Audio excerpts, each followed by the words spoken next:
work. It's going to work. Yay! So let's get some questions going up, people. Hello, my name is Todd Standing. I'm the man who takes people out into the wilderness and has them either live interact with or eyewitness a Sasquatch. If that sounds really rote, it's because I've said it many, many times, because that's what I do. I just tried to stream live, and I actually don't know if I'm live yet, but had some wonderful conversations today with some people that I firmly believe they have Sasquatch in Tennessee, Sasquatch in Arizona. That was amazing. And shout out to them. They know where they are, who they are. And there we go. First, there we go. We're definitely up. I expect Kyla Cox will come on. That's a name that is not a weird name. That's the name of an awesome, cool person. Oh, and SoCal Force Ninjas. Woo! Where's my SoCal? There's Kyla. How you doing?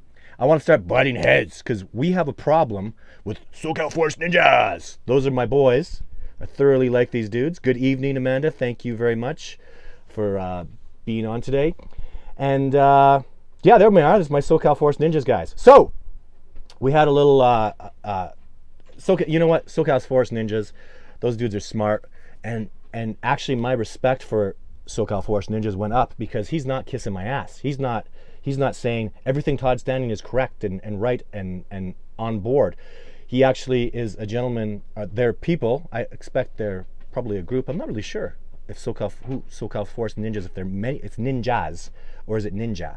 But anyway, we've had a really good relationship. I feel like we've had great conversations. But he questioned, and as he should be questioning, the DNA thing that I was talking about last time. He questioned the Gigano thing. He's talking about how there are the female mitochondria on the female side of the Sasquatch. Why is my hat bent like that? I must have got punched too hard today. So yeah, but what his question was, what he was talking about is so the Gigantopithecus thing. What I'd like to tell SoCal Force Ninja and other people, his really prudent question was that there's been DNA that was done. Actually, I give Adrian Erickson credit for that DNA. Melba Ketchum, Adrian Erickson made that happen. I know she did the tests, but it's as simple as, you know, she was paid and made a profit by Adrian Erickson. Adrian Erickson collected all the DNA. That's really what I think is the amazing thing about that DNA study, is where did it come from? And it came from Adrian Erickson going out and meeting people and getting boots on the ground people to give DNA. How hard is that?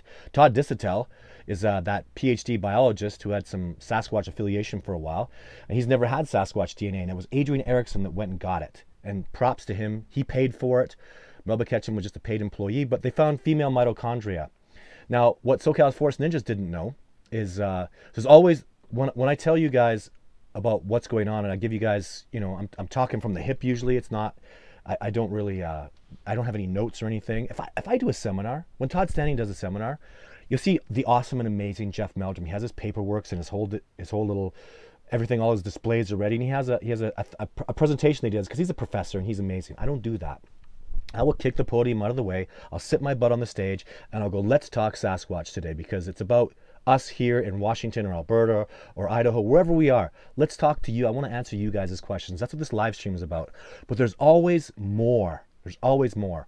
And what happened, what was really cool about the DNA that the Beijing University professors did, there's a couple cool things about it. So when they told me about the DNA that they had, so SoCal Force Ninjas says that there's that female mitochondria thing. They told me that from the DNA they extracted, there were some very different things happening with the DNA. Again, there's also a little bit of a language barrier because they have strong accents. They're from China and their main language is Chinese. But they told me that from the DNA that we extrapolated, and they were talking about, they kept saying the male DNA. We extrapolated that male full genome. This is like in 2005, guys, maybe 2006. Yeah, no, more like 2006, 2007. So DNA was still, I mean, the technology is so much more advanced now. You must understand that. It's way more advanced. But they told me they had a full genome done on it, and that on the male side is where it showed that similarity between the Yetis. And now what we found out, what's come about a decade later, is that the female side of the Sasquatch mitochondria has human DNA in it.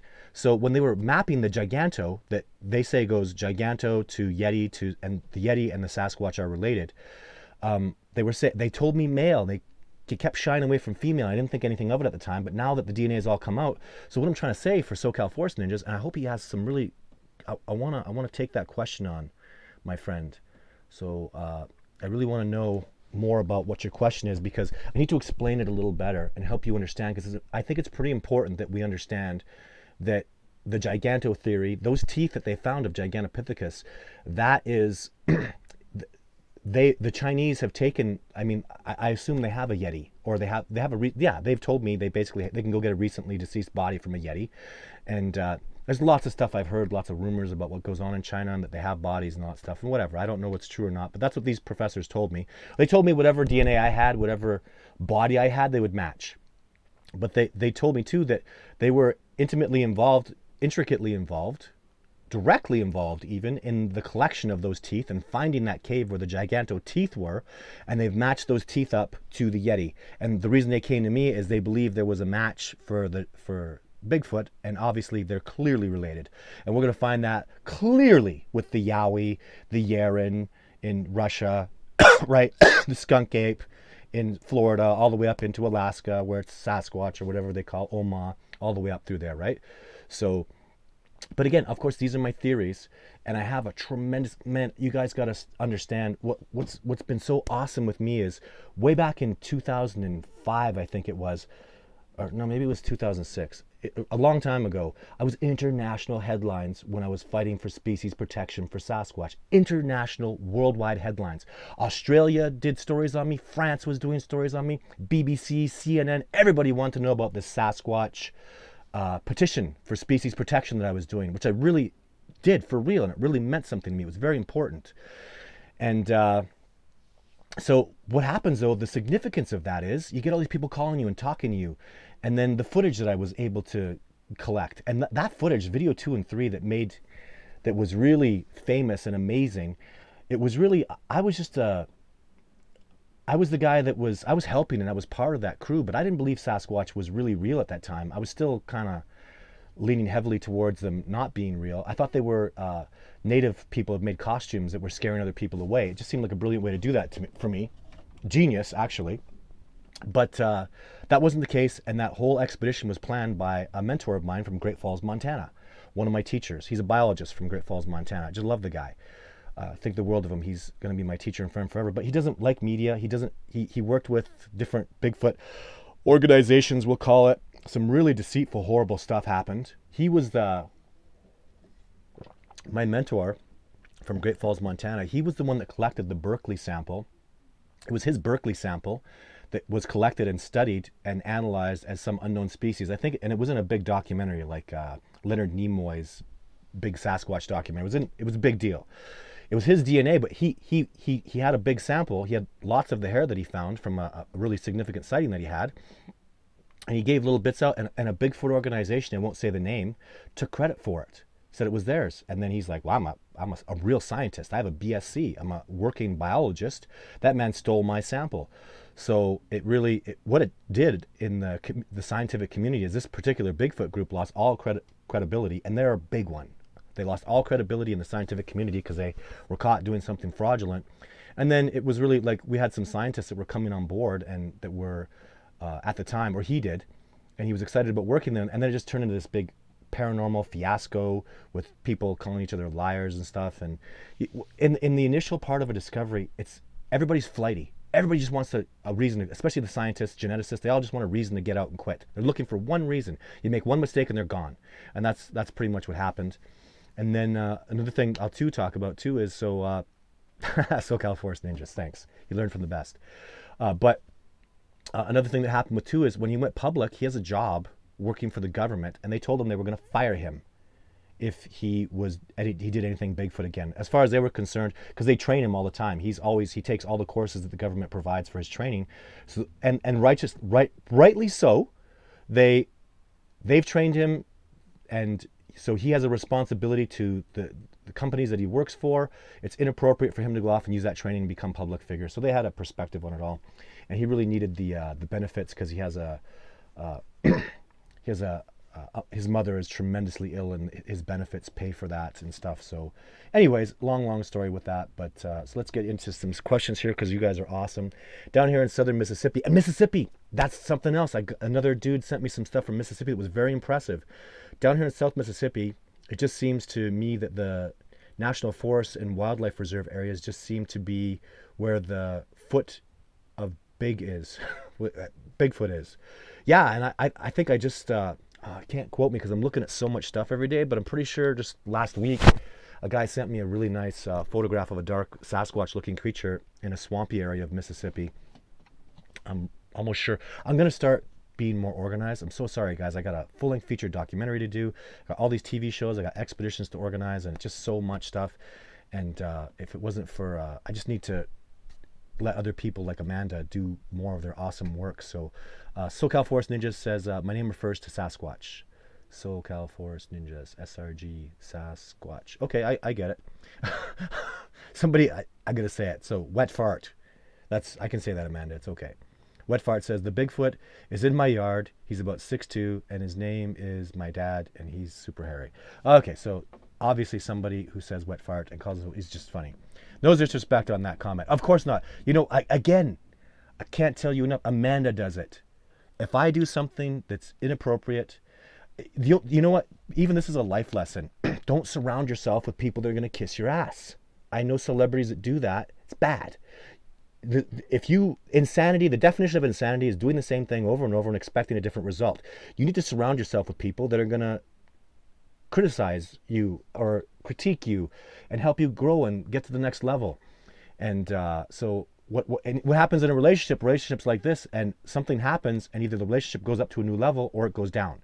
And with me and SoCal Forest Ninjas, a little bump happened, and now we're up at a new level because now I trust him more.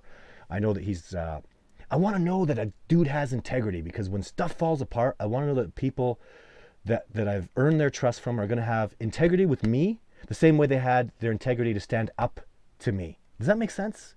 Integrity it's not something it's not a switch. You don't turn it on and off.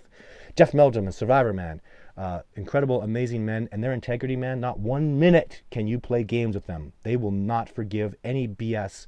They're immense, adamant professionals, and those are my mentors. And so, yeah, I just feel that way about it. So lots of questions here. Todd, Powder Blue 29 asked, Todd, have you ever seen Sasquatch use old native sign language or any sign language? Absolutely not. Not in any way, shape, or form. That's such a good question. Oh, wait. Yes. Not sign language. I'll tell you one thing. Oh, man, this is a crazy...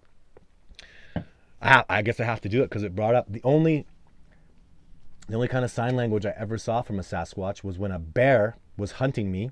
I was getting the greatest piece of Sasquatch footage ever. I wouldn't be here talking to you guys right now if I'm crossing a river. I'm trying to get this long. It's a big, long days of stuff happening. Let's just get to the point here because you want to know about the sign language part of it. So I'm crossing a river. A grizzly bear is stalking me predatorily to come and kill me. And the Sasquatch are on the other side of this creek that I'm crossing. It's about, I'd say it was about 3 feet deep. So it's flowing fast, and the rocks are really round, so it's hard to walk on it. So I'm walking and I'm filming this Sasquatch, and what did he do? He's trying to get me to turn around and look at the bear behind him. And of course, I don't care about anything but the greatest piece of Sasquatch footage ever filmed. It was a cloudy day. The lighting was perfect. There was no trees in the way. There were 2 individuals there. Jake was the front individual. That was the greatest piece of footage that ever existed. I filmed his toes. I filmed his whole body, every part of him, his muscles, and his hand. But let's get to the sign language. I don't know if this is sign language or not, but he's trying to get me to turn around, and he was doing this with his hand. I remember him.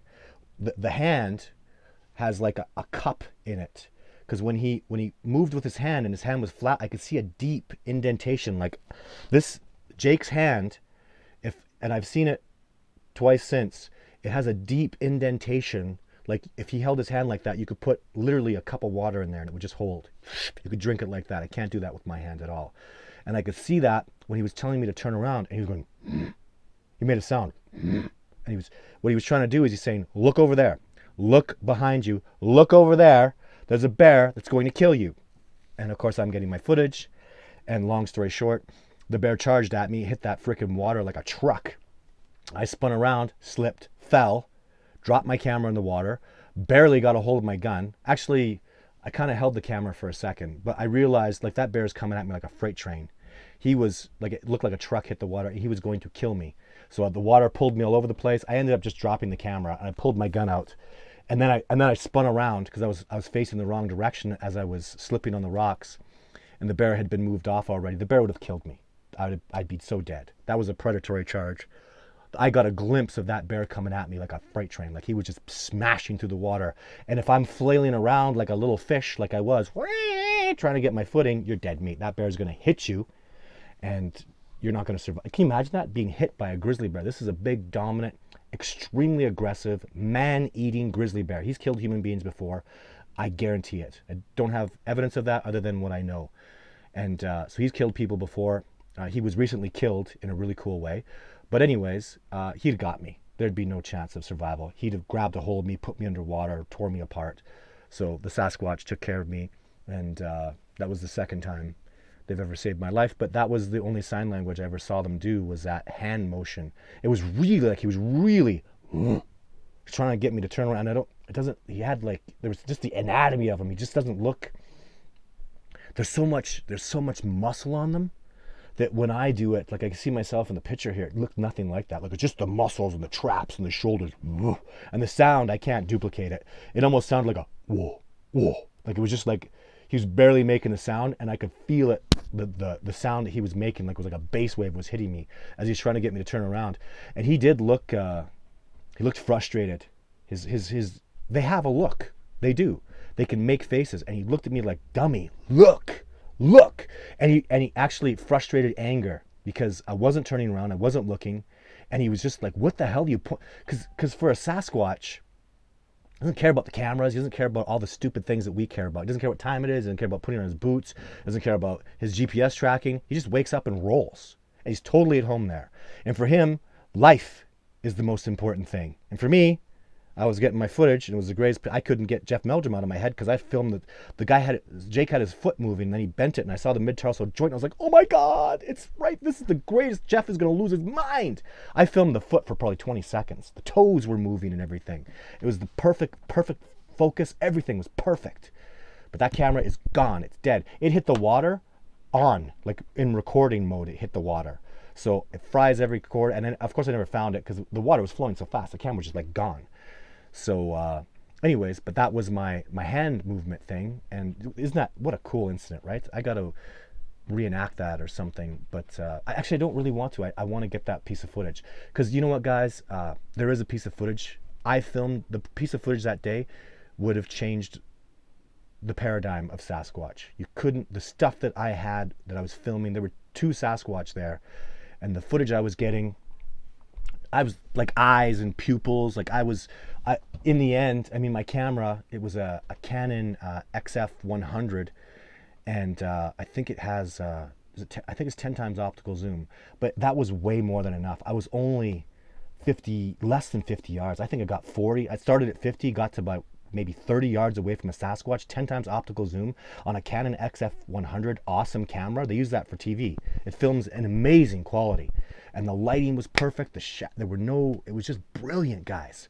It hurts my heart to even think that that piece of footage is gone, but we got to do more. Maybe SoCal Forest Ninjas, you go do it. You know, it doesn't have to be me, because I'm not like that. I just want it done. I'm excited to guy from Arizona showing me some Sasquatch stuff, and it's blob squatchy, and it'll probably be my Saturday show, but I believe his story is authentic, and let's move forward, guys. If I could help somebody get your footage and stuff, I want to be your fan. I want to see your book. You guys go get it done. And what excites me probably the most is these habituation sites where the Sasquatch are coming up to people's houses. That's this awesome lady that is in I forgot her state. She came on an expedition with me. Melanie. Getting no sleep here right now, guys. I'm working like 20 hours a day. Apologies. Whoa, things are falling all over the place. Coming to you live from crazy basement in nobody can get me. I'm going to talk about some crazy stuff today. Nobody can find us. No, that's not true. But it's the best internet connection here, and I'm super happy for it. But yeah, let's do some questions here. Keith, would love to hear about your encounter. Yeah, please, Keith. BigfootEncounter@gmail.com. As well as I've seen the folded over tree bends and the teepee trees. Yeah, you got to take pictures of that stuff, Keith, and send that stuff to me. The guy from Arizona today, I'll tell you, dude from Arizona calls me. He's got some very weak looking Sasquatch, blurry blob squatch things. He doesn't have a before and after. It's not great evidence, but there's tracks, there's tree breaks, and the man just sounds so authentic. Just everything he's telling me, the way it happens, and I listen to the whole. I want to know everything. Okay, so what happened? What was going on? How long were you there? There's so many good questions, and everything was just on par with what sounds very authentic to me. So I let my heart listen to. You ever do that? You just kind of get a feeling for a person, you know, and yeah. I just like this guy. He was really a really nice man. Bigfoot can remember you after 6 months. I left the state and came back, and that Bigfoot remembered me. Eric Jones said that. You are wrong. You're absolutely wrong. Bigfoot will remember you your whole life, dude. Your whole life they'll remember you. So, especially, actually, let me reiterate. When you're special and you do something special for them, they'll remember you. They're very. Not a lot happens in their world. When you're out in the wilderness, it's very quiet. It's very serene. It's a whole new place, guys. Like out here, like right now, if I sit down in this spot I'm at and you think it's nice and quiet, it's not. There's a light buzzing. There's magnetic fields all over the place that are screwing you up. And it's not like the wilderness, it's the opposite. You're getting energy from the trees. You're feeling life force and the silence and the peace and the serenity. So my point is, when something happens with them that's out of the ordinary, and I'm not talking like a deer hunt or, they'll go fight a bear or whatever. I don't know. This is just everyday stuff for them. When something happens with a human being, when they have that interaction and they appreciate you, they're going to remember you, maybe their whole lives. You're not dealing with they're brilliant is the way I would explain them. Absolutely brilliant. And even more than that, they're very soulful and very passionate. And when a Sasquatch has an encounter with you, and the Sasquatch did it. 99.9% of the time they did it. Whether you think so or not, it's extremely likely they did it. They allowed it to happen. They put a lot of thought into it, and it was just very significant in their lives. I don't know if they're scared about it or how their precise feelings. It was just something exhilarating. And so I'm telling this to you, Eric Jones, like they'll just remember you, dude. Like they'll know. And when you're special enough to have had a real Sasquatch encounter, all the people that are on here, if you had a Sasquatch encounter, there's something really special about you. Congratulations. You should be immensely proud of yourself. You should not feel mocked or chastised by people that are going around saying the earth is flat and it's round. For God's sake, this is the best way I'm explaining it to people now. I literally am going around, Sasquatch are real. It's like I'm saying, hey, the earth is round. And I'm saying, don't take my word for it. I'm doing expeditions up into the sky every year, and we're going to take pictures of the moon. That's what I do on my expeditions. You get it? Because people are like, well, I think flat earth. I take you up on expedition into space, and we take pictures of the earth, and then I come back, and the pictures are crystal clear of earth, and people go, it's a hoax. That's exactly how I feel, They're real, man. And the best in the world know it, The best in the world know it. So I don't know what to tell you. And it's coming out. The paradigm's getting broken. But Amanda says don't forget to hit the like button, and we listen to Amanda because she's awesome. She's in the UK, and it's probably like 2 a.m. for her, so she's up doing this, and I'm so grateful. Thank you, Amanda. I need to know, so Morg White, I need to know how to get rid of my group of Sasquatch harassing me on my property. Okay. How to get rid of them. I don't like that, get rid of them, but Morgan White, if you have some stuff to show me, and you can convince me that you've got some Sasquatch stuff going on, some tracks, some tree breaks, contact me through that bigfootencounter@gmail.com. It's just a few comments above yours, and we'll talk.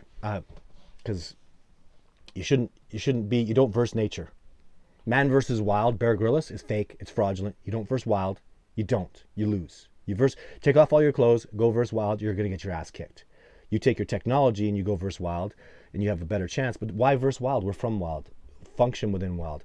And if I would say, the first thing I would like to tell you, Morg White, is that it doesn't have to be that way. Unless you have a group of angry Sasquatch, and that can happen. They can be angry.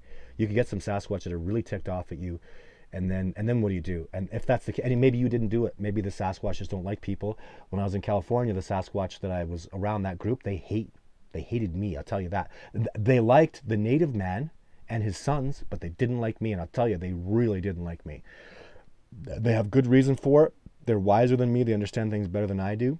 And all the power to it. But yeah, let's talk. The first thing I would like to say is, the first thing you should be doing is respecting them, because it's their home. They may not have the land title for it, and they, but they live there most very likely before you, and there is a way to coexist with them. And you know what? The Sasquatch keep things safe, dude. I tell you, when a Sasquatch is around, so let's say I hear booming sounds and I'm not sure if it's a Sasquatch, so I draw my gun. The minute I see it's a Sasquatch or deduce it's a Sasquatch, that gun gets holstered for two reasons. Because I couldn't, if I drew a gun and if I shot at a Sasquatch, I would die. But the most important reason, if there's a Sasquatch around, I'm safe. They saved my life twice. If they like you, they're not going to let you get harmed.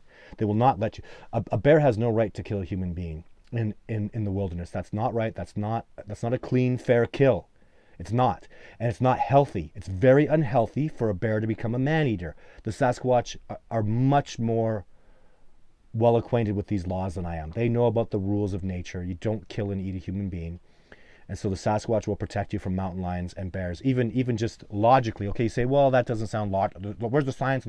Okay, well, the science of it is mountain lions and bears are terrified of Sasquatch. They run away. So if there's a Sasquatch in the area, they pick up a Sasquatch scent, they're gone.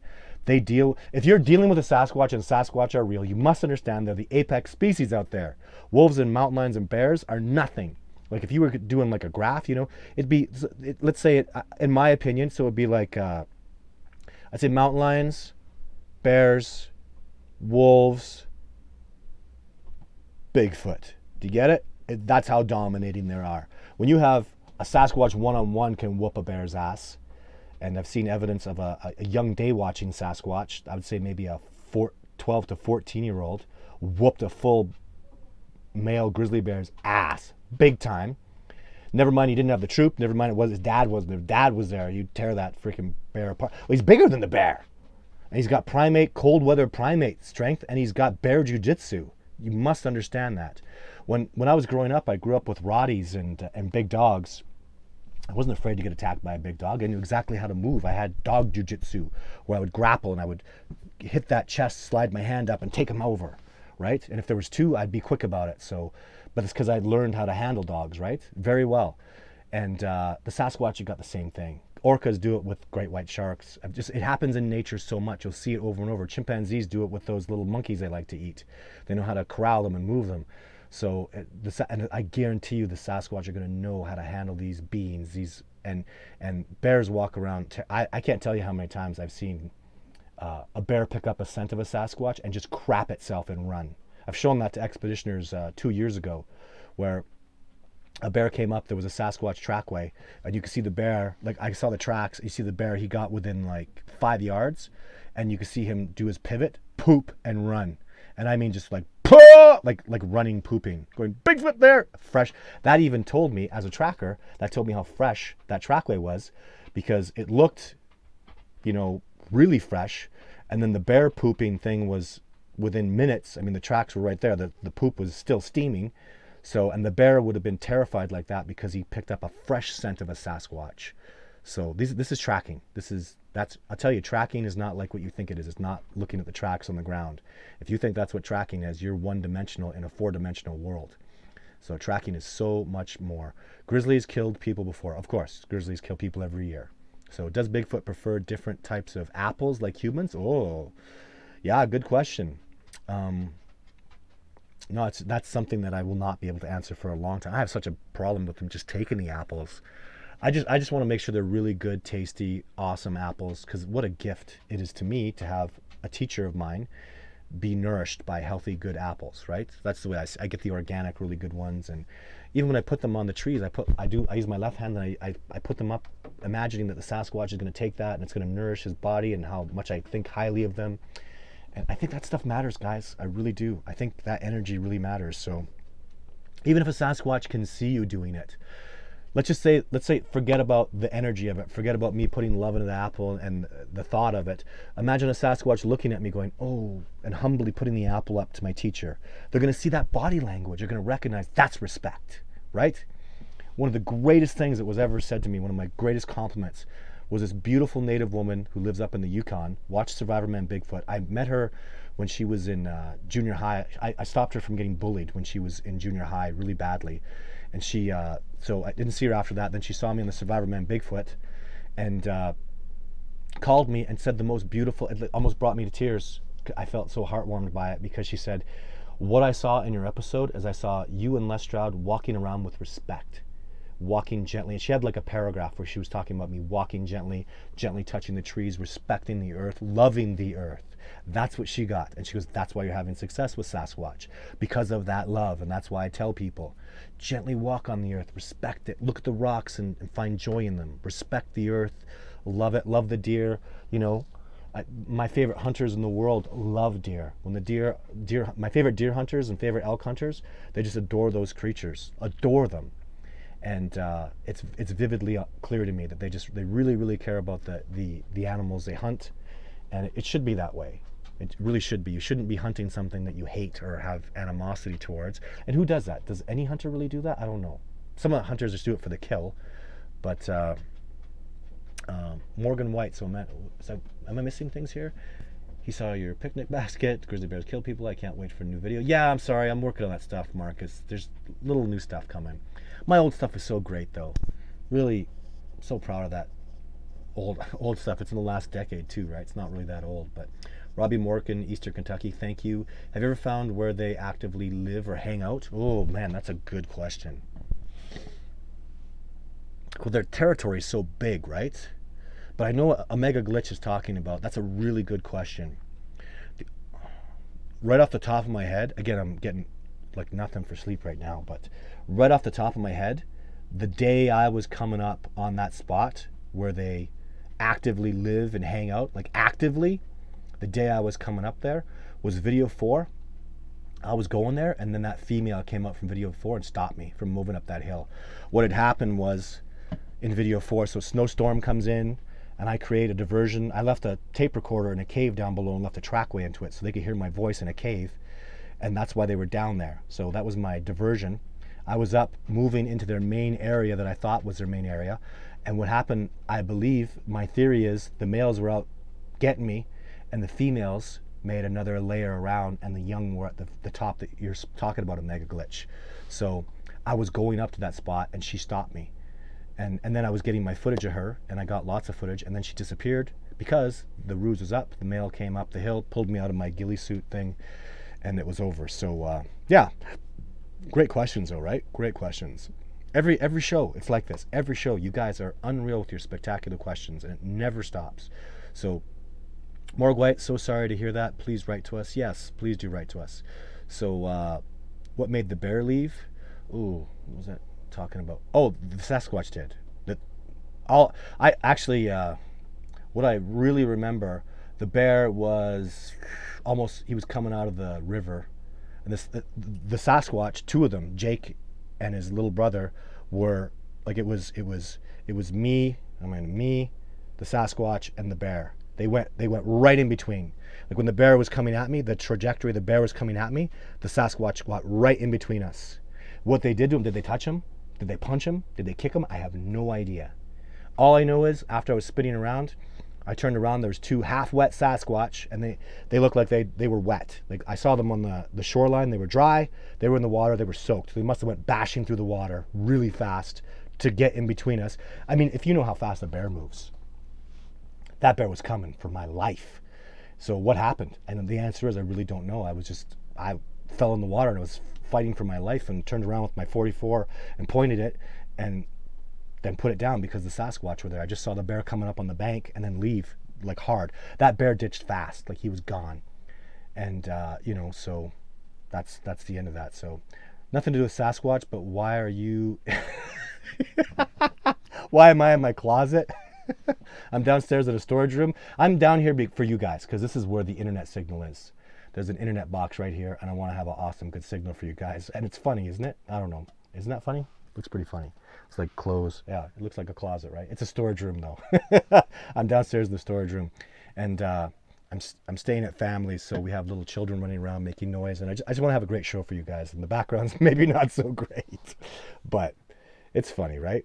It kind of reminds me of Art Bell. In case you don't know, I was on Coast to Coast AM way back in 2006 or so. And Art Bell became a friend of mine for a while, and I really enjoyed him. I just remember Art Bell was like broadcasting out of a basement and moving around because he was all controversial and stuff. I just thought that was cool. But thanks for noticing, Kyla. I don't even, it's funny, right? Everybody else is in a green screen, and I'm boots on the ground, right? Rough and gruff, and but I'm working hard for you guys right now. You got to know that. So working so hard to make this discovery move.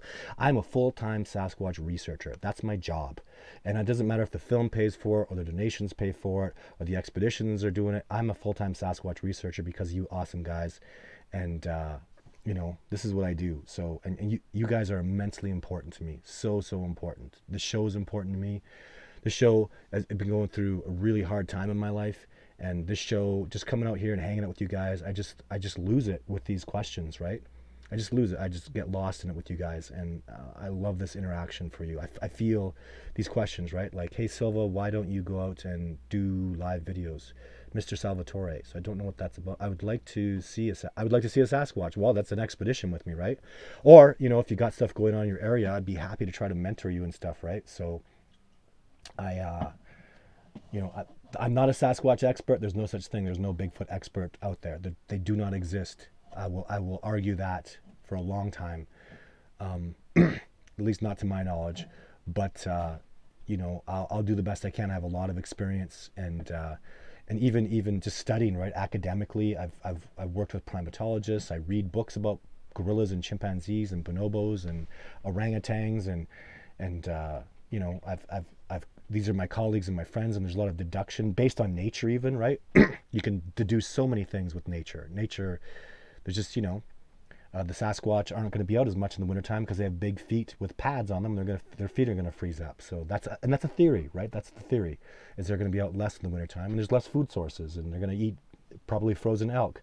And we're going to find out, I believe, many of the deductions I'm making right now are going to come out to be true, because I'm it's not cheating, but it's an educated guess because of the biology, because I am a student of biology, and I will always study biology. I love it. So have recently been charged, need advice. Oh yeah, Morgan White, you got stuff, I want to see it, I want to talk about it. There was another gentleman that I was very excited about. I believed his stuff was tremendously authentic. Where was he from? Like Kansas or something? I don't remember his exact state, but so I started talking with him, and I said, look, he wanted the Sasquatch to go away, like Morgan White was talking about. And so I had a little conversation with him. I said, look, I want to do this for my Saturday show. I'm not going to give your name. I'm not going to give your location, but this is important stuff that I want to do the show for someone like you, Morg White. But he wouldn't do it. And then he got a little upset with me for even asking, and that was the end of that relationship, which sucks. But I do want to, and it's something, there's something that is very authentic about a real person who really wants the Sasquatch gone. And when you start asking me the questions, you take me on a journey that's going to help other people, that would help Morg White and many other people that don't want the Sasquatch around, that have them on their property. I'm sure that happens often. And so there's lots of stuff I really wanted to talk about, but I really need to go on that journey. And Morg White, you've been charged, so convince me. And to convince me, you need to be authentic. I need to talk to you, and I need to be proven you're authentic. When my heart tingles and I feel the authenticity, and usually that even takes a couple phone calls, then I would like to do a live show about it, talk about that. It's a wonderful topic, and people have every right to be concerned. A Sasquatch charging you, a Sasquatch being angry at you. You have every right to be. That's terrifying. Terrifying. I've had expeditioners have bodily function issues when a Sasquatch comes around, and no disrespect for them. I've seen the greatest, toughest, bravest men get like that, and no disrespect to them at all, because you don't judge somebody till you've been out here and you feel the infrasound hit you. You feel the weight of the sound of a Sasquatch. Like Survivor Man talked about it on the episodes, you hear them running around, and it's almost like you feel them running more than you can hear it. Boom, boom, boom, boom. Boom, boom, boom, boom. It's this deep sound, and you feel it like in your chest as much. You almost feel it in your chest than hear it in your ears. It's a very different sound. And Survivor Man heard it, and expeditioners have heard it. And was Jake saying Todd? I never heard Jake say a word. In fact, I'm quite convinced Jake called me. I think all the Sasquatch called me that for a while. I haven't heard it in a couple of years. But I still cough in the morning especially. I kind of want to cough now. Just lung damage from hiking in -20 for too long. Don't go hiking in -20 for extended lengths of times. It damages your lungs. Nobody told me that. So There was one expedition I came back and I seemed to have blood in my mouth. I didn't know what the hell it was from. It's because it was -40 and I'd been out for days and days and I was hypothermic, but I keep moving, right, to stay warm, and you got to generate heat in your body, but you're breathing high altitude air that's stinging, and it's freezing cold air, and your body can only handle so much. That I didn't know. So have I ever seen where they actually live? So that was a question. Subscribe to your channel. Thank you, Sefi. Powder Blue 29. It could also mean go over there. Here he used to. Oh, that was a good question, and it bumped. I was liking that. Darn, I hate it when it bumps like that. It sounded like it was a good question.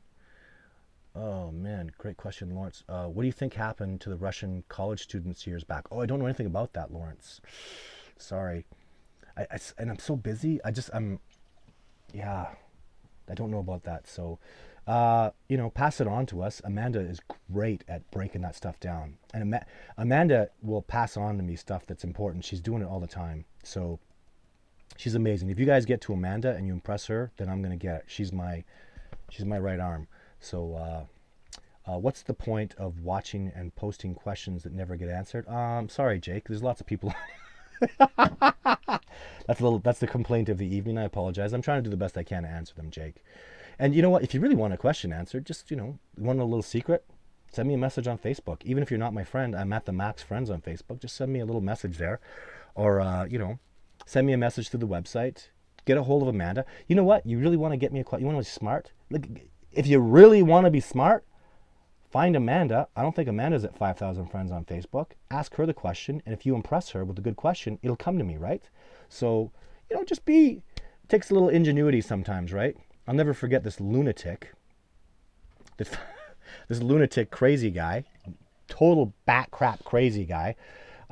He introduced me to a particular area I was studying, and then I started working with Survivor Man and stuff. He needed to get to Survivor Man. So he found a way, and the way he got to Survivor Man just was so smart. Took a crazy guy, just boom, get to Survivor Man. I'm not going to tell you guys what he did, but literally he's like, I'm going to talk to Survivor Man today. And he just did some things that were pretty logical and deductive, and boom, he was talking to Survivor Man 2 days later. So if you're just smart about it and deduce things, and smart people get things done. People, it's not about even being smart. It's about ingenuity. It's about necessity is the mother of invention, and figuring things out. That is a major reason why I have good success, is I can. That's all I know is I can. Can you get this done? Yes. Well, no one's ever filmed a Bigfoot twice. I can. Did it. 4 times, 3 times, 6 times, 8 times? I can. Can you get DNA? Yes, I can. Is it going to be easy? No. But I'll figure it out. I'll find a way. So am I manifesting it? I don't think so. I'm just determined. If it's a 1 in 50 chance, do it 100 times and you'll get it. That's how I think. That's how I do things. 1 in 50 chance, do it 200 times. Got 4 shots, right? So that's how I live my life, and that's how I get my success. I ain't playing. I'll tell people I'll kick down doors for Sasquatch. I'll go to court of law. If I don't get it in BC, I'll get it in Alberta. If I don't get it in California, I'll go to Oregon. I fight for things, and I'm going to find a way. Don't tell me I can't. And the only result I'll ever guarantee you, every single time, if you do nothing, you will get nothing. Do nothing, get nothing. That's life, right? So go do something. Go try. There is no try, do or do not. Do things. Do it. Fight for it. Put 100.0% into it. That way, at the end of the day, when you're all done, you know you did everything you could, and you sleep well at night. And that's how I live. I put 100.0% into everything I do. Do ravens chatter differently at Sasquatch? Oh, I think so. Yeah. We live in a remote location in Colorado, and sometimes the ravens fly and chatter in an odd way. Lots of Sasquatch sightings around here. Yeah, Wolf Girl 29. Yeah, ravens talk, girl. Ravens chit chat. And I don't think I've seen ravens at opposite ends of the continent, and I'm hearing different stuff, but a raven's going to learn different things in different areas. So I say learn your ravens. There's 5 things about birds that you need to learn. The 5 bird rules. Look it up on YouTube, Google it or something, because they're just 5 things you need to know about birds. Bird behavior. Most birds just have behaviors that they adhere to, and you need to know about that stuff in the wilderness. But I guess Wolf Girl 29, though, you're going to have to see a Sasquatch around and then have the ravens talking about it. I'll tell you, I saw this happen once. So sometimes the ravens and the crows will come take the apples, and it's very frustrating. I put the apples up in a certain way so they have trouble getting at it and whatnot. But I remember on multiple occasions, the ravens across from the apples going, they won't touch those apples. They won't touch them. And then the Sasquatch come and take them. So, and I'm around, it's daytime, and the Sasquatch usually come like to take them at night when I'm in my tent or sleeping in my sleeping bag or in my trailer. So they just like to be really cautious, and good for them. That's awesome. Or I'll leave and go hike way far away, and they'll go take the apples then. But I'll tell you, I've seen the crows and I've seen the ravens both get really strange, and then the apples are getting taken. And now I recognize that sound. But Wolf Girl 29, you got to have some success. You can't just, it's not just going to fall into place for you. You really got to figure it out. You got to deduce it. It takes time. Well, here, I'll tell you what I saw them do. It was ravens, and they were going, and they were shaking their feathers, and they'd look over at the apples, and then they'd go to each other, and they go, and their feathers would kind of ruffle, and they go, and they'd kind of even bump each other weirdly. So, and I see them do that on branches. That was the ravens. The crows make a sound. So, and I wouldn't even try to duplicate the sound. It's just something, it's like a little bell that goes off in my head. I hear the crows making a certain kind of sound. And, but I'm not 100% on that. I'm very convinced on the ravens. The crows, I'm still kind of, the jury's a little bit out on that. I still have more to learn. And it'll always be that way. What does it cost to go on an expedition? The expeditions, you know what I'm telling people now? They're pretty much free. The expeditioners pay for the expenses of the food, the trailers, the gas, the equipment. I have electric bikes and stuff like that. But go to my website, discoveringbigfoot.org, and look. I'm more important that you look at all the information, and that I try to scare you. I really try to scare people not to come, because it's my expeditions are hard. You got to be real serious about it. This is not for the faint of heart. So it doesn't matter if you're not fit. It doesn't matter if you're out of shape. I take out, Jeff Meldrum did really good. Jeff Meldrum was a little overweight, and he's tough as nails. And he had like a heart problem that he'd been recovering from. He's tough. Like, he did awesome. I have no complaints about Dr. Meldrum. John Benninger was 70. He was killing it. But there are people that I'm taking out that are a little heavier, that aren't as fit. But it's about your grit. It's about your toughness. It's about, you've seen a bear, you've seen a mountain lion, you've seen a Sasquatch, and you holding your own and making the right decisions, or even just trusting enough to trust me to keep you safe, and maybe move forward sometimes. I don't know, but it's inner toughness.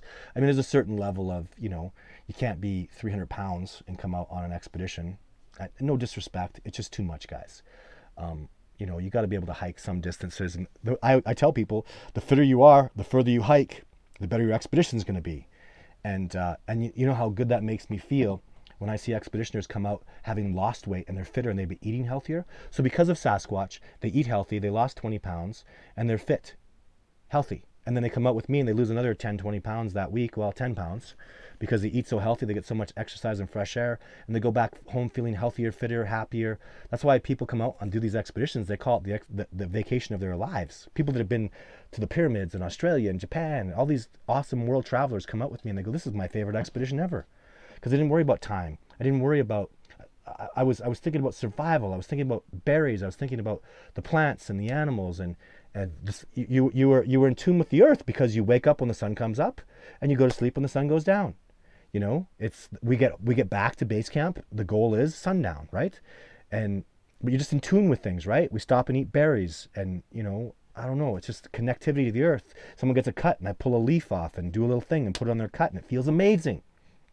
Connectivity to the earth, right? Drinking water right out of the rivers, right out of the creeks, and it's amazing. It's got all those little, you buy Centrum, and it has zinc and copper. It's coming right out of the river in perfect amounts, and it's right off the glacier. It's very special water.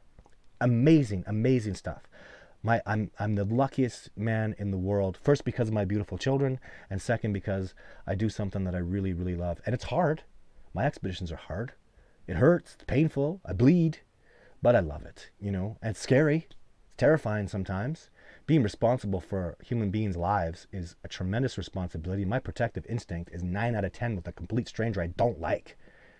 If you're a good person and I like you, it goes up to 9.8, so I have enormous protective instinct for so many reasons. But I'm such a lucky guy. You're looking at the Works of Survivor Man and Meldrum and Betternagel and so many awesome people. I have so many awesome friends. I'm the luck. You're looking at just a guy who is just, but is it luck? Or is it because I just said I could? Is it because I was devoted and I was determined? And I see that in people all the time, and I love that. Life is brilliant and precious, and let's fight for your own life. If you want to live a great life, be brave. Be brave. Take risks. And you want to live a great life? Stand up for other good people. That's probably one of the most important things. Stand up for what's right. You don't stand by and let someone that's wonderful and amazing and honest get persecuted and damaged.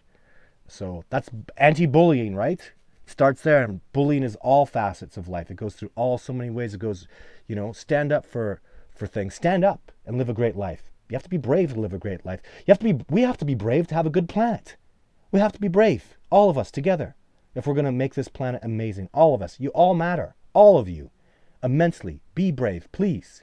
So that's why I'm here. That's why I did stuff with Survivor Man and all these great men. That's why you're watching me, because I was just brave. And you think I wasn't scared? Of course I was scared. I was terrified. But, go, man. Do it. It doesn't matter. Take a risk. Talk to that girl that you've always wanted to. She might make an incredible wife. Do that thing you've always wanted to. Fight. Stand up for good people. Don't sit by and let evil. All that is necessary for evil to conquer is for good people to stand around and do nothing. So this is my plea to all the good people out there. Hell, be a great parent. Love your children. You make the world a better place. I talk to people all the time. Somebody, coming on an expedition with me, and I'm like, you have beautiful children. Look how happy they are. You made the world a better place. Your life matters because you're an awesome parent, right? Or an excellent wife or husband or aunt or niece or nephew. Just be awesome. Love your family. Love, get along with people. So what's the deal with Adrian Erickson? I don't know. Adrian Erickson is a great man. He bought my video 4 footage to the rights of it. Let's talk about Adrian Erickson. And then he had his documentary. Oh, and there's a piece of the documentary that wasn't real footage. I don't think it was his fault. But he had some fake footage in there. It was a Sasquatch mask that was combed. I was actually around when he. Maybe even I was the guy who's looked at the raw footage of the Matilda footage. What happened was, if you see the Matilda footage, it's a Chewbacca costume, and the teeth are rubber. And what happens is you see the mouth moving, and there's a spot in it where the teeth bend, and they're obviously rubber. Real teeth don't bend. They'd cut that out. So I was like, Adrian, the rubber teeth are bending here, dude. And he got really pissed off, and he was looking for heads and stuff. He was really mad. I was like, yeah, dude, that's not cool. And you know what? I'm not going to be silent about that. You got to remove that stuff. So I don't know, but Adrian Erickson is a great man. I really liked him in the short time that I had stuff to do with him. And then I think a lot too, when I filmed video 5, that's Jake. That's the best footage I think some of the best footage I've ever recorded ever personally. And, he saw that he flew out because he was really excited. I came back, I was hurt, bleeding, messed up. I was in a bad spot. But he flew out, and I remember coming out of my bedroom because I hadn't been sleeping properly. I was skinny. That was a hard, long expedition, that one. But anyways, he came out quick. As soon as I came back from the expedition, I called a few different people, and he was one of the top people. And I said, I got new footage, my friend, and this is the best I've ever done, the best ever. So he flew out to where I was living. He saw the footage, and then he called his people that were on the documentary, said, we got to release our documentary soon because Todd Standing has the best piece of footage I've ever seen. He was looking at it raw on my big screen TV, and he gave me a hug. And I said, congratulations. And he said, I just want to be able to bid on it, maybe buy that for my documentary. And but he just had a lot of crap to go through. People hurt him. People hurt him bad. And I don't want to name any names, but that DNA study that he paid for, there was a lot of corrupt crap going on. Why don't we ever talk about him? He's the one that paid for all that DNA. He's the one that found and paid for the people that gathered the DNA. And that's really the key. Like, getting it is everything. It pisses me off when these scientists will get it and then take all the credit for it. Well, who the hell are you? You just did a test. Anybody could have done the test. It took a great man to go find that and get that DNA. That is the greatness, isn't it? It's the guy who got out there and did it. And anyways, that's maybe I'm jaded because I'm the guy that's out there trying to get it. But, it's frustrating. You talk to natives who know the Coyote bears, the white Coyote black bears existed. And but they didn't exist till PhD saw it. So you literally just imagine this native guy takes a scientist out. He's seen Coyote bears. He knows they're real. He grew up with them. He's like, look over there. There's the bear. And the guy's like, where? And the native guy was like, look, there. And until this guy looks there and goes, oh, bear. And then the native guy gets him all the stuff that he needs. And then this guy that just was given everything on a silver platter gets all the credit. Gets all the credit. And he didn't do anything. He just stood where he was told to, looked where he was told to, put his hand out, received the data, the scat or the hair, everything that he needed, and then he goes and takes all the freaking credit for it. And you wonder why these wilderness experts and native people get pissed off. That's terribly disrespectful. Terribly disrespectful. So that really bothers me. And that's really the way it is. If you don't think it's that way, I'm sorry, it is. Just the fly-by-night, fly-by guy that has the PhD gets the credit, and people that spent their lifetime devoted to this get nothing. And it sucks, and it happens all the time. So the real Bigfoots, please don't send people away from Todd's show. The real Bigfoot, please don't send people away from Todd's show. Okay, somebody's doing some... Thank you for taking care of things, Amanda. I'm trying to do my part of Sasquatch research down here in South Mississippi, but the expert deluge of Mr. Todd Standing. I don't understand that. By the expert deluge? So, Stephen Parker the third. I don't know what you mean. I'm trying to do my part for the Sasquatch research down. What? And just, I'd love to help you. That Mississippi thing, that's really cool. So, you know, if you're really serious about it, I really am. You know, find Amanda on Amanda. You should put your name up here. You should. I want my Facebook page is full, and that should be another way. If you're not on Facebook, bigfootencounter@gmail.com. That really gets to Amanda. That's Amanda. Will get that. Oh, there she is. She's saying that right there. So write to us. You know, if you want some help, if you got good stuff, we're good people. My people are all good people. Really good people. Whatever you want. We don't go public if you don't want us to go public. In fact, I prefer not to. Certainly, I will. I refuse to give a person's location of where they're having their success or where they've seen a Sasquatch. I just don't want to do it. Just too much crap happens. I've seen too much garbage, and I don't want to be a part of that. So I don't mind saying Washington State or Arizona. I was saying that. Mississippi, right? I don't mind saying that, but I'm not going to give like addresses or maybe northern Washington State. You're not going to find anything with that information, but I'm not going to give a mountain or a location or a river. No way, man.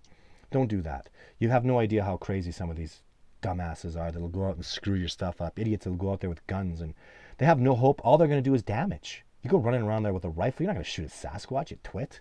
Do you even realize what you're dealing with? They're undiscovered. You're going to go try to shoot something that's so good it can't be beaten by... I can't beat a Sasquatch. Do you get that? I can't. If you paid me I can't shoot one. Do you understand that? I don't know. It's not really about the money. Somebody offered me $20 million. I'm not going to go shoot one. First of all, I die. What's good is the money if I'm dead? But most importantly, just not going to do it. Just morality, right? Just from what I've experienced from them. So I hope you can understand that. So we'll just do a few more. We're an hour into this, which is another awesome show because you guys are freaking amazing. Kirk, have you ever played music around them, Todd? Yes. I haven't really seen any success or not that I could really put my finger on with music. So this year I was out with an expeditioner, and the woman was playing music that I didn't like. It was very girly, la la, boom, boom, boom, like techno stuff. And the Sasquatch man, he came right up to us. It was like we're sitting around by a fire. He walked right. He was within 15 yards of us. It was awesome. It was really, really awesome. So, yeah. So that worked. But hey, Todd, can you give my son Jacob a shout out? Big fans here. So this is Jake Fair. So shout out to you, son Jacob. Jacob. Yeah. How's it going, Jacob? Nice to meet you. Thanks for tuning in, my friend. So if you have a question, I'd love to answer it, guys. So hi, Todd. How are you? I'm good, Cole. Keith says, what else is new about the Coyote bear? Sorry, 500 years of arrogance. I'm half Viking, half Indian. It's healing to hear your heart and witness your spirit. Oh, thanks, Keith. You're half Viking and half Indian. That's awesome.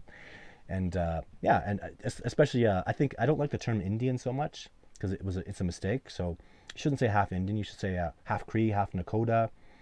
I'd appreciate it if you did that, because even the Blackfoot and the Iroquois, there's such a difference, so many different great things about the indigenous people, and for people that are educated and really know, I know the difference between Cree and Blackfoot. You know what I mean? I know what the Nakota are like, where they live, their home, the Iroquois.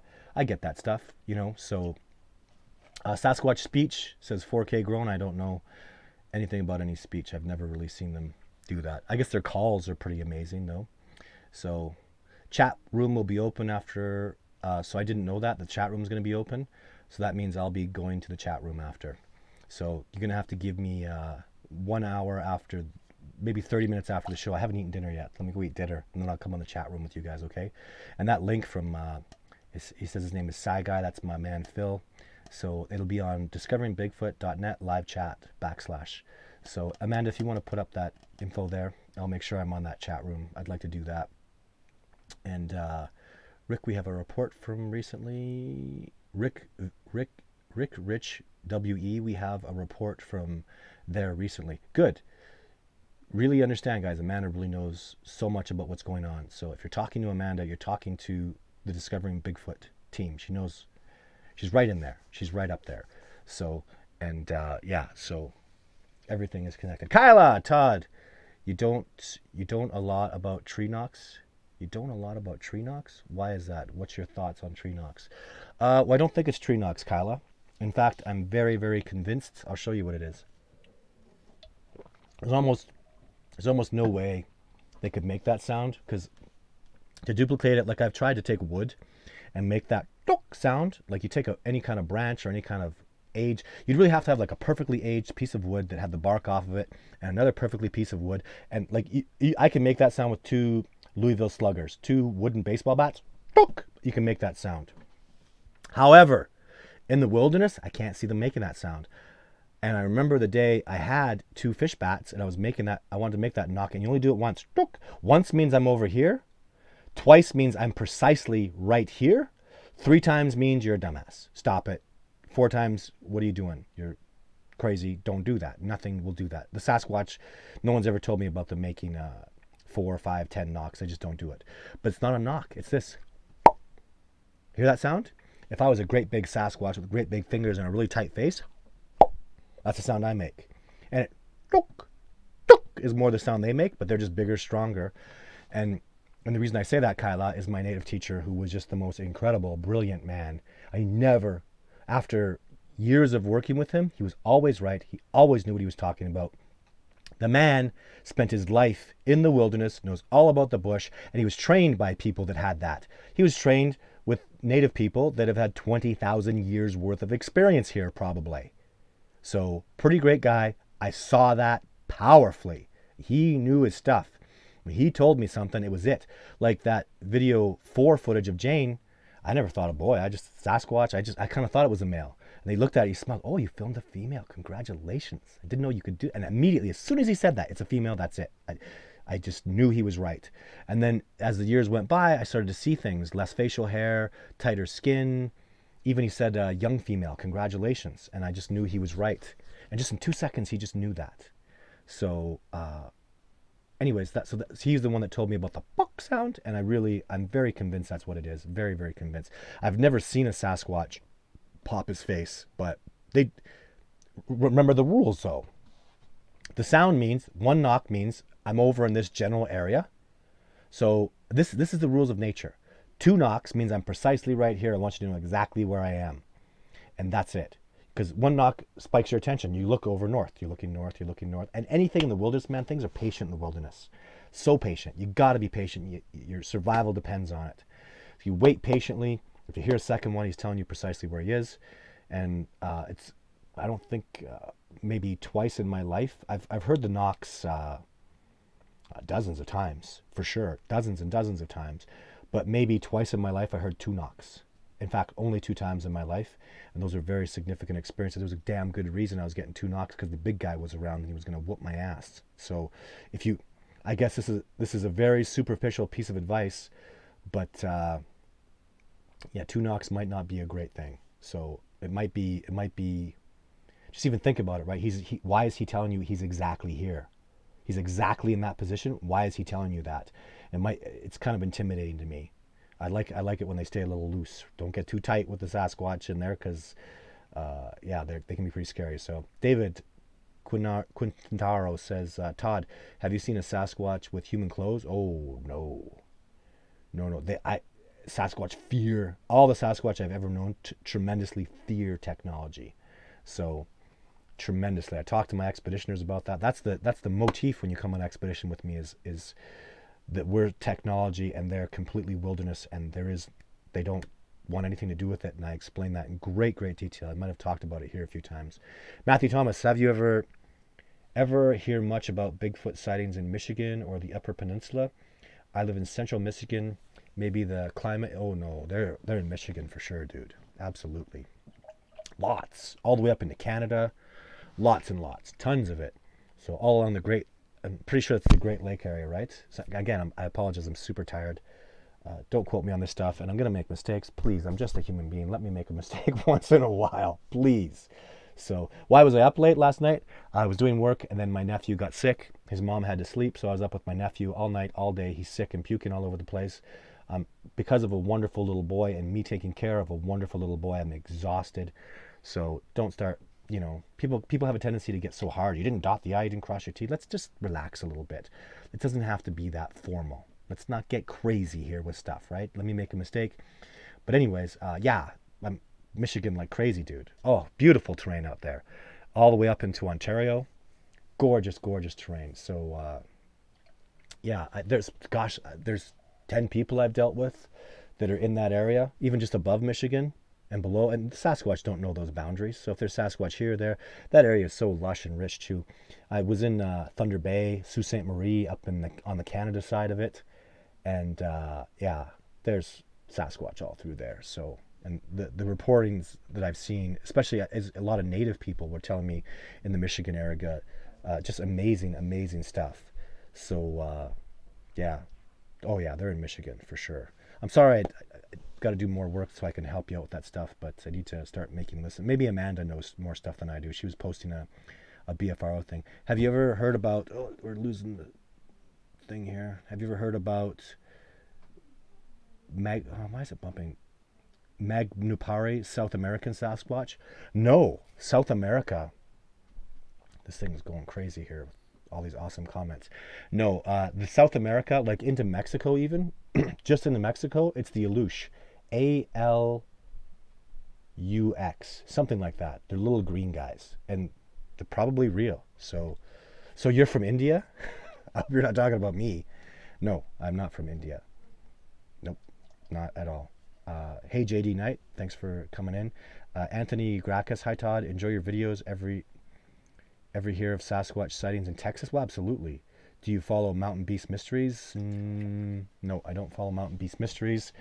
And there's tons of stuff in Sasquatch. Well, I mean, I was in Texas and I met with Texas Rangers, and there was I think a deceased Texas Ranger that wrote a book for Texas Rangers about Sasquatch, and they asked me about the book and I read it. Just handwritten and drawings and diagrams. And what did I tell them? I told them that man knew Sasquatch. And they said, come down here and do research. I'm like, no, I'm not. You guys do it. I'll help you. But they thought I was going to move to Texas. But Nikki Warren, do you ever see babies? No. But I think they can pretty much move really good by the time they're 1. So is 1 a baby? That's infant, isn't it? Or you pass infant stage into toddler. Anyways, but not a baby. Like, I've never seen a mother carrying a baby. No way. No. No. In fact, in the beginning, I was just seeing males. I had the Jane footage, but it's like it's like 100% of my interaction in the beginning were all with males.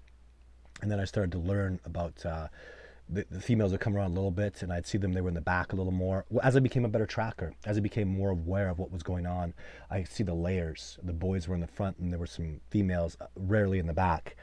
But it's the female interaction was rare. And babies, so we're talking rarely see a female. And for a female to come around with a baby, wouldn't that be tremendously irresponsible? I don't think the big male wouldn't allow it. The dad wouldn't allow that. Would you allow that? No way. No babies. So it just seems very logical to me. Nothing to do with babies whatsoever. Young ones come around though, and they make a sound. It's very that's really bad. Like a drip. Is the sound that they make. When I hear that sound, I'm going to bed. That's almost as bad as the big guy coming around. Little guys are just going to cause trouble. They're going to do silly things. You got parents around. They're going to get too close. It's just, you understand that's dangerous. And I've had that happen to me half a dozen times where a young one will come around and I hear that sound and I'm just done. And the people that I'm with are done too. I'm like, oh, you want to go hang out here? And there's maybe a 2-year-old Sasquatch running around doing ridiculous things. And he might not even be allowed to be here.